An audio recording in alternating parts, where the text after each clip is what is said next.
నమస్తే welcome to స్వతంత్ర news నేను ప్రియా శర్మ బ్రిటన్లో ముందుగా హెడ్లైన్స్ చూద్దాం సీఎం జగన్ పై దాడి ఘటనపై ఈసీ సీరియస్ వివరాలు ఇవ్వాలని ప్రభుత్వాన్ని కోరిన ఈసీ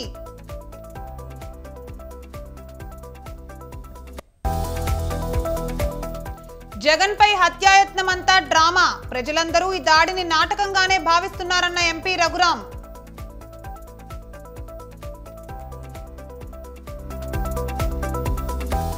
పక్కా వ్యూహంతోనే సీఎం జగన్ పై దాడి జగన్ను రాజకీయంగా ఎదుర్కోలేకనే ఆయనపై దాడి చేశారన్న కొడాలి నాని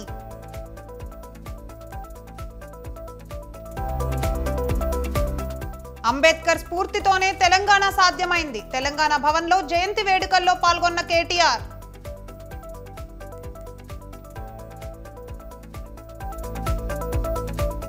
సాయంత్రం ముంబై వర్సెస్ చెన్నై ముంబైలోని వాఖండే స్టేడియం వేదికగా మ్యాచ్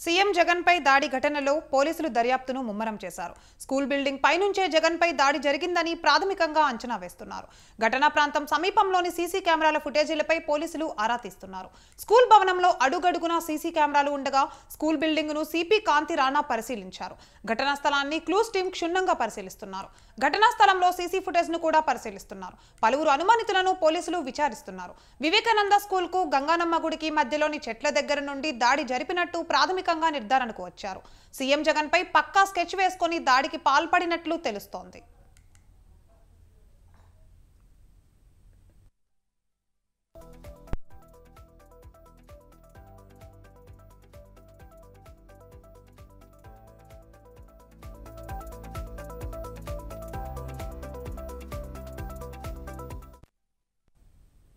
ఇక వివేకానంద స్కూల్ కు గంగానమ్మ గుడికి మధ్య ఉన్న చెట్ల దగ్గర నుండి దాడి జరిగినట్లు పోలీసులు అనుమానిస్తున్నారు అక్కడ పూర్తిగా చీకటిగా ఉండడం చెట్లు ఉండడంతో నిందితుడు కనిపించలేదు దాడికి పాల్పడి అక్కడి నుండి ఈజీగా ఎస్కేప్ కావచ్చని ఈ ప్రాంతాన్ని ఎంచుకున్నట్లు తెలుస్తోంది 30 అడుగుల దూరం నుంచి బలంగా రాయిని విసిరినట్లు తెలుస్తోంది ముఖ్యమంత్రి వైఎస్ జగన్ షెడ్యూల్ ప్రకారం రాత్రి విజయవాడ చేరుకుంటారని ముందే తెలుసుకున్న ఆగంతకుడు ఇందుకు తగ్గట్టే ముందస్తు కుట్ర ప్రణాళికను సిద్ధం చేసుకున్నాడనే అనుమానాలు వ్యక్తమవుతున్నాయి బస్సు యాత్ర విజయవాడలోకి శనివారం సాయంత్రం 5 గంటలకు ప్రవేశించింది బస్సు యాత్ర సాగే మార్గంలో విద్యుత్ సరఫరాను నిలిపివేస్తూ ఉండడాన్ని ఆగంతకుడు ఆసరాగా చేసుకున్నాడు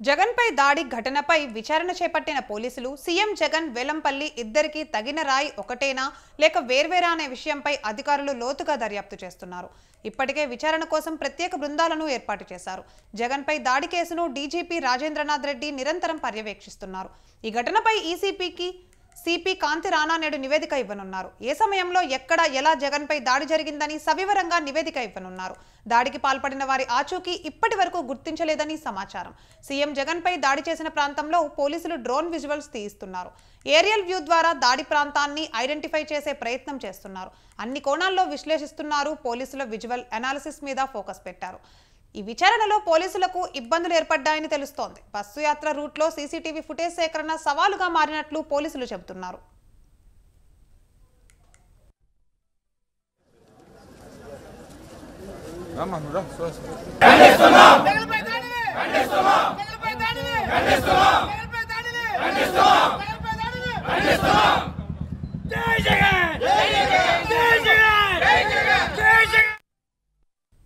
ఇక జగన్ బస్సు యాత్ర నేపథ్యంలో ఆ రూట్లో రోడ్డుకు ఇరువైపులా కలిపే వైర్లను ముందే అధికారులు కట్ చేశారు. విద్యుత్ సరఫరా లేకపోవడం, వైర్లు కట్ అవ్వడంతో సీసీటీవీ ఫుటేజ్ కష్టంగా మారింది. సామాజిక మాధ్యమాల్లో అందుబాటులో ఉన్న వీడియోల ద్వారా ఆధారాలు సేకరించే ప్రయత్నాలు చేస్తున్నారు పోలీసులు. ఇదిలా ఉండగా సీఎం జగన్ పై దాడిని ఎన్నికల సంఘం సీరియస్ గా తీసుకుంది. విజయవాడ సిపి కాంతి రాణాను సీఈఓ ఎంకే మీనా నివేదిక కోరారు. సిపి కాంతి రాణా నుంచి ప్రాథమిక సమాచారాన్ని సీఈఓ తీసుకున్నారు. ఏపీలో జీరో వైలెన్స్ ఎన్నికలే టార్గెట్ గా పెట్టుకున్న ఈసీ ఏకంగా సీఎం పైనే దాడి జరగడంతో ఈసీ సీరియస్ గా రియాక్ట్ అయింది. ఈ క్రమంలోనే నేడు సిపి కాంతి రాణా ఎన్నికల సంఘానికి నివేదికను సమర్పించనున్నారు. గతంలో జగన్మోహన్ రెడ్డి కోడికత్తి దాడి జరగడం, ఇప్పుడు రాళ్ల దాడి జరగడం రాష్ట్ర వ్యాప్తంగా చర్చనీయాంశంగా మారింది.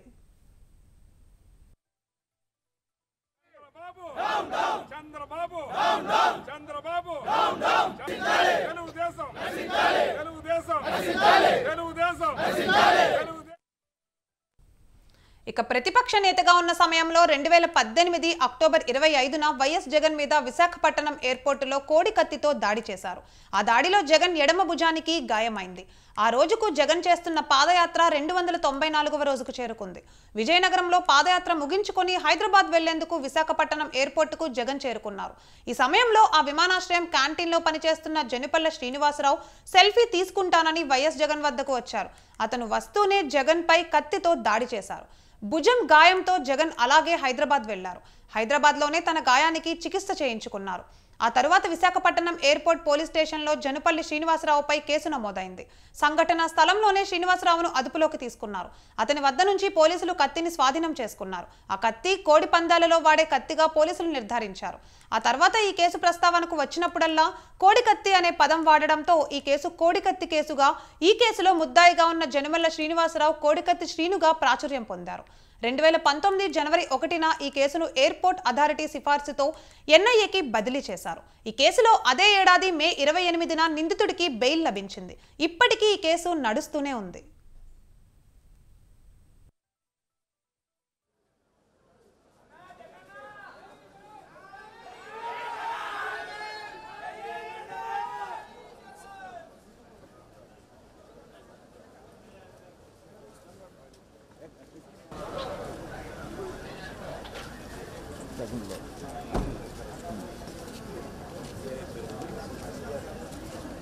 Vamos, no, suave.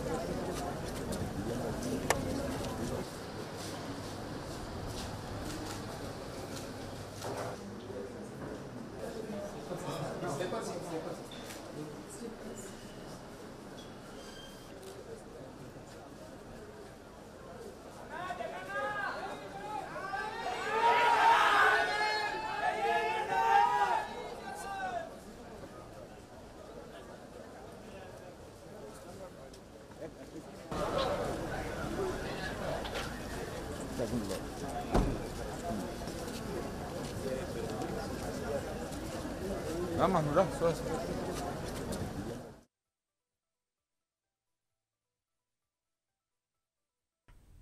CM Jagan పై రాళ్ల దాడిని వైసీపీ నేతలు తీవ్రంగా ఖండించారు. బస్సు యాత్రలో సీఎం జగన్ కి వస్తున్న ప్రజాదరణ ఓర్వలేక ఇలాంటి దాడులకు పాల్పడుతున్నారని ఆరోపించారు. ఎన్టీఆర్ పై చెప్పులు, అమిత్ షా పై రాళ్లు వేయించిన చరిత్ర చంద్రబాబుది అంటూ విమర్శించారు. రాజకీయాల్లో అత్యంత ధైర్యశాలి సీఎం జగన్ అని, దోషులను తక్షణమే అరెస్టు చేయాలని వైసీపీ నేతలు డిమాండ్ చేశారు. ఏంటంటే అండి, నిన్నటి రోజున మన ముఖ్యమంత్రి జగన్మోహన్ రెడ్డి గారి మీద దాడి చేయటం విచారిస్తూ ఉన్నాం. విచారించాలి, బాధపడాలి. హత్య రాజకీయాలు ప్రోత్సహించే వాళ్ళని మనం ఖండించాలి.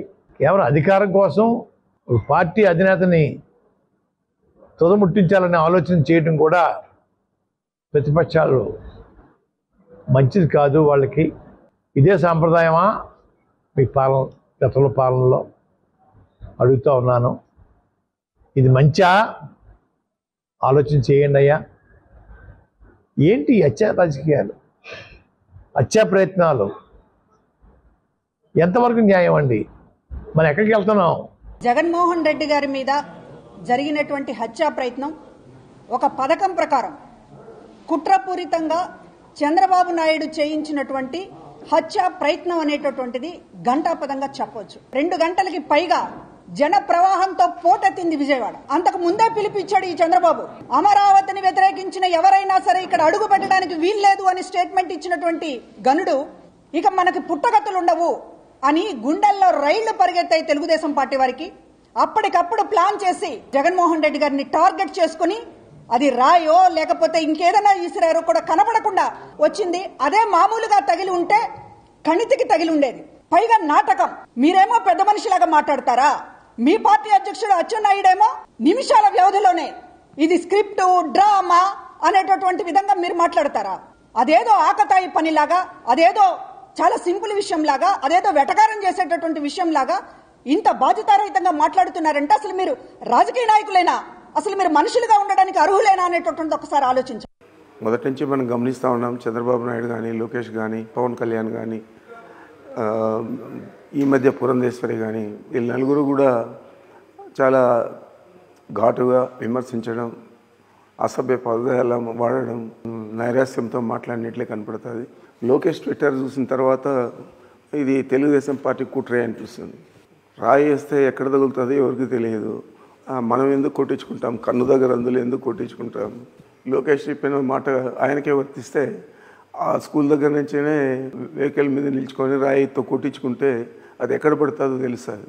రాయితో కొట్టితే కూడా అది కావాలనే చేశారంటే మరి ఇంత నీచంగా మాట్లాడుతూ ఉన్నారంటే నాకు చాలా దురదృష్టకరం అనిపిస్తుంది. జగన్మోహన్ రెడ్డి గారి ప్రజాదరణ చూసిన తర్వాత 3 కాదు 300 మంది వచ్చిన జగన్మోహన్ రెడ్డి గారే మరి మళ్ళా విజయం సాధించి ఈ రాష్ట్రంలో ముఖ్యమంత్రి అవుతాడని ప్రజాదరణ చూసిన తర్వాత తెలుసుకున్నటువంటి చంద్రబాబు నాయుడు గారు కుళ్ళు కుతంత్రాలతో రాజకీయం చేయాలని నిర్ణయించుకున్నాడు.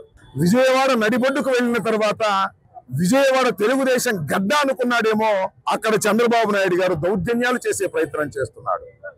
నాకు అర్థమవుతున్నది ఏమిటంటే ప్రజాస్వామ్య పద్ధతుల్లో జగన్మోహన్ రెడ్డి గారిని నేను ఎదుర్కోలేను, నాతో వచ్చిన వాళ్ళు కూడా ఎదుర్కోలేరని తెలుసుకున్న తర్వాత మా ముఖ్యమంత్రిని, మా ప్రజానాయకుడిని, ప్రజల గుండెల్లో ఉన్న జగన్మోహన్ రెడ్డి గారిని హతమార్చాలని ప్రయత్నం చేస్తున్నాడు నారా చంద్రబాబు నాయుడు గారు. ఖబర్దార్ చెప్తున్నా నారా చంద్రబాబు నాయుడు, నిన్ను భూస్థాపితం చేయబోతున్నారు ప్రజాస్వామ్య పద్ధతుల్లో. రేపు జరగబోయే ఎన్నికల్లో ఇదే చివరి ఎన్నిక చంద్రబాబు నాయుడికి, పవన్ కళ్యాణ్కి, లోకేష్ కి అని కూడా నేను ఈ సందర్భంగా చెప్తున్నా. జగన్మోహన్ రెడ్డి గారి మీద రాళ్లతో జరిగినటువంటి నిన్న దాడిని 5 కోట్ల మంది ఆంధ్రప్రదేశ్ రాష్ట్ర ప్రజల తరఫున, వైఎస్ఆర్సీపీ పార్టీ తరఫున మేము తీవ్రంగా ఖండిస్తున్నాము. ఇది చాలా దారుణమైనటువంటి సంఘటన. ఒక పద్ధతి ప్రకారం కుట్రపూరితంగా చేసినటువంటి దాడిగా మేము భావిస్తా ఉన్నాం. రాళ్లతో దాడి చేయమని చెప్పేసి నేరుగా రెచ్చగొట్టినటువంటి విషయాన్ని ప్రజలందరూ కూడా గమనించాలని మేము కోరుతా ఉన్నాం. జగన్మోహన్ రెడ్డి గారి విజయం తథ్యం అని చెప్పేసి భావించి ఓటమని అంగీకరించలేక భయంతో, ఆందోళనతో ఆయన రెచ్చగొట్టే ప్రసంగాలు చేస్తా ఉన్నాడు. చాలా తీవ్రమైనటువంటి సంఘటనగా మేము భావిస్తూ వైఎస్ఆర్సీపీ పార్టీ తరఫున ఆయన మీద హత్యా నేరం అనేటువంటి కేసు కూడా పెట్టడానికి మేము వెనుకాడమని చెప్పేసి ఈ సందర్భంగా తెలియజేస్తా ఉన్నాం.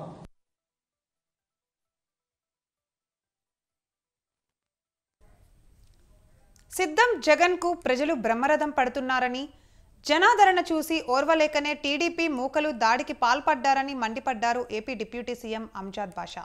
జగన్పై దాడిని ఖండించిన ఆయన వైసీపీ శ్రేణులతో కలిసి నల్ల బ్యాడ్జీలు ధరించి తమ నిరసన వ్యక్తం చేశారు. జగన్పై దాడి చేసిన వారిని తక్షణమే గుర్తించి అరెస్టు చేయాలని డిమాండ్ చేశారు.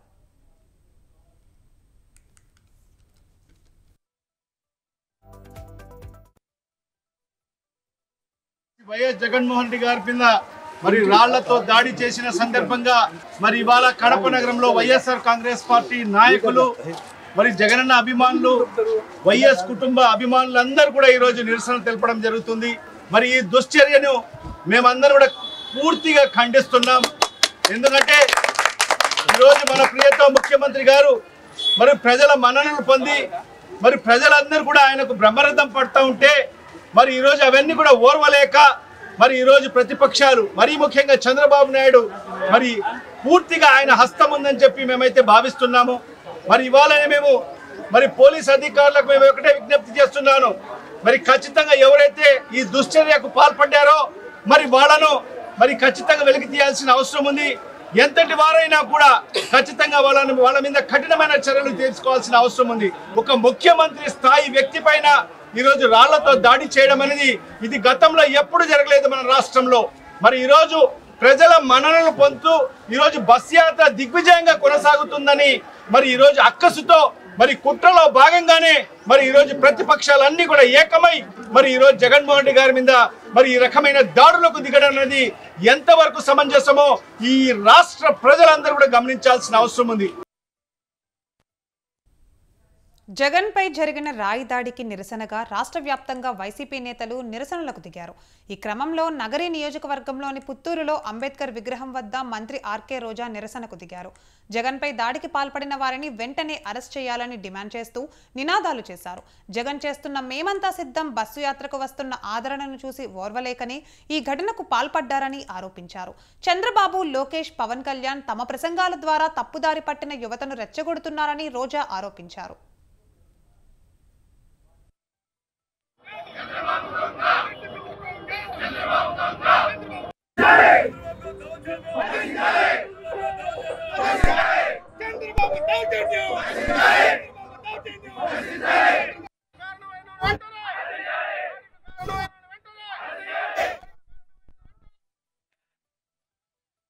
అంబేద్కర్ గారి జయంతి సందర్భంగా అందరూ సంతోషంగా ఘనంగా నివాళులు అర్పించాలని అనేక కార్యక్రమాల్ని రెడీ చేసుకున్నాం. కానీ నిన్నటి సాయంకాలం మీరు చూశారు, విజయవాడ నడిబొడ్డులో చంద్రబాబు నాయుడు తన పచ్చ రౌడీ మూకలతో జగన్మోహన్ రెడ్డి గారి మీద హత్యాయత్నం చేయటం ఈ రాష్ట్రమే కాదు దేశంలో ఉన్న అన్ని రాష్ట్రాల్లో వాళ్ళు కూడా షాక్ కి గురయ్యారు. అంటే ప్రజల అభిమానం పొందడానికి ప్రజలకు చేసిన మంచి చెప్పుకోవాలి, లేదా ఏం మంచి చేయబోతున్నామో చెప్పుకొని వారి యొక్క ఆశీర్వాదాలు తీసుకోవాలి. కానీ ప్రజలు అభిమానించే నాయకుడిని లేకుండా చేసి తాను అధికారంలోకి రావాలన్న కుట్ర కుతంత్ర రాజకీయం చంద్రబాబు నాయుడు చేయడం దురదృష్టకరం. సార్వత్రిక ఎన్నికలకు సంకల్ప పత్రం పేరుతో బీజేపీ మేనిఫెస్టోను విడుదల చేసింది. ఢిల్లీలోని పార్టీ కార్యాలయంలో ప్రధానమంత్రి మోదీ, బీజేపీ జాతీయ అధ్యక్షుడు జేపీ నడ్డా, కేంద్ర మంత్రులు అమిత్ షా, రాజ్నాథ్ సింగ్, నిర్మలా సీతారామన్ దీన్ని ఆవిష్కరించారు. మోదీ గ్యారంటీ 2047 నాటికి వికసిత భారత్ థీమ్తో మొత్తం 14 అంశాలతో రూపొందించారు.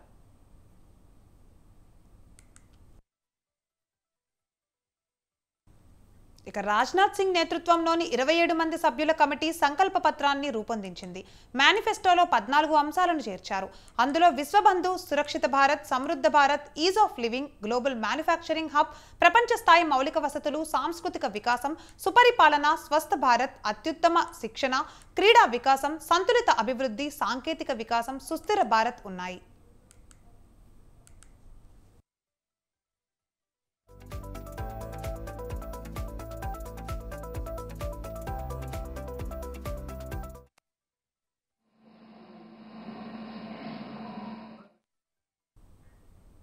ఇక పేదలు, రైతులు, మహిళలు, యువత అభివృద్ధే తమ లక్ష్యమని ప్రధాని మోదీ తెలిపారు. పేదలకు ఇంటింటికి పైప్ ద్వారా గ్యాస్ కనెక్షన్ ఇస్తామన్నారు. 5 ఏళ్ల పాటు 80 కోట్ల మందికి ఉచిత రేషన్ ఇస్తామన్న మోదీ ముద్ర పథకం రుణం 20 లక్షల రూపాయలకు పెంచుతున్నట్లు తెలిపారు. 10 కోట్ల మంది రైతులకు పీఎం కిసాన్ పథకం కొనిస్తామని తెలిపారు. పేదలు, రైతులు, మహిళలు, యువత అభివృద్ధే తమ లక్ష్యమని ప్రధాని మోదీ తెలిపారు. పేదలకు ఇంటింటికి పైప్ ద్వారా గ్యాస్ కనెక్షన్ ఇస్తామన్నారు.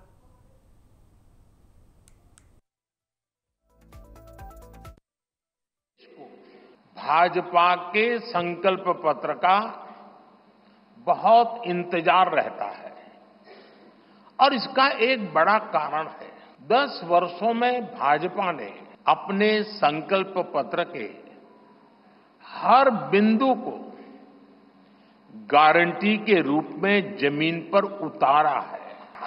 भाजपा ने मैनिफेस्टो की सूचिता को फिर स्थापित किया है।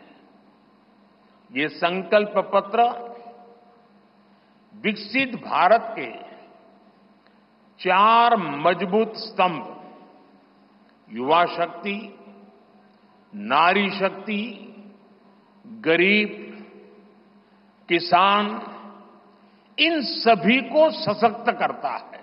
हमारा फोकस डिग्निटी ऑफ लाइफ, उस पर है। हमारा फोकस क्वालिटी ऑफ लाइफ उस पर है। हमारा फोकस निवेश से नौकरी पर भी है। इस संकल्प पत्र में क्वांटिटी ऑफ अपॉर्चुनिटीज और क्वालिटी ऑफ अपॉर्चुनिटीज दोनों पर बहुत जोर दिया गया है। पूरे देश को भाजपा గత 10 ఏళ్లలో దేశాభివృద్ధికి ఎన్నో నిర్ణయాలు తీసుకున్నామని ప్రధాని మోదీ అన్నారు. బీజేపీ సంకల్ప పత్రం యువత ఆకాంక్షలను ప్రతిబింబిస్తోందని తెలిపారు. పేదలకు మరో 3 కోట్ల ఉచిత ఇళ్లు ఇస్తామని తెలిపారు. ఇచ్చిన ప్రతి హామీని బీజేపీ నెరవేరుస్తోందన్నారు. వ్యవసాయంలో టెక్నాలజీలను ప్రోత్సహిస్తున్న మోదీ యువత, మహిళా, పేద, రైతు వర్గాలపై ఫోకస్ చేశామన్నారు.